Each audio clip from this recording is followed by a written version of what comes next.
What's going on, guys? So I have a question for all the HVAC techs. I went to school for HVAC, and I worked for about 2 years in HVAC. Over here in New York City, things were very slow. I was getting laid off every fall, so I switched trades. I got into elevators,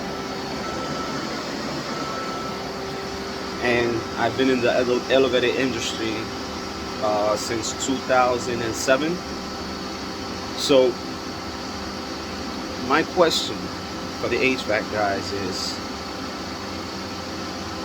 the house that I recently purchased, I don't know if anybody has seen my recent videos about my mini splits that I installed in my house, but I sold that house. I no longer own that house. I was using mini splits for my primary heating, and because the house was electric baseboard, and it sucked.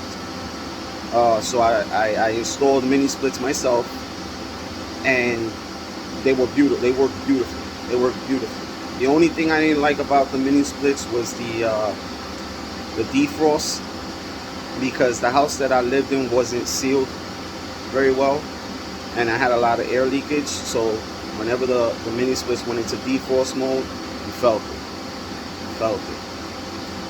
But the house that I upgraded houses. I bought a house 2 times the size of the one that I had, and I have an oil furnace there, an old IPC, 24 years old.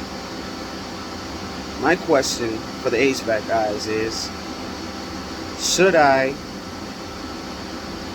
upgrade to another oil furnace, or should I go geothermal? That's my question. I hope that you guys can answer it for me. God bless you guys.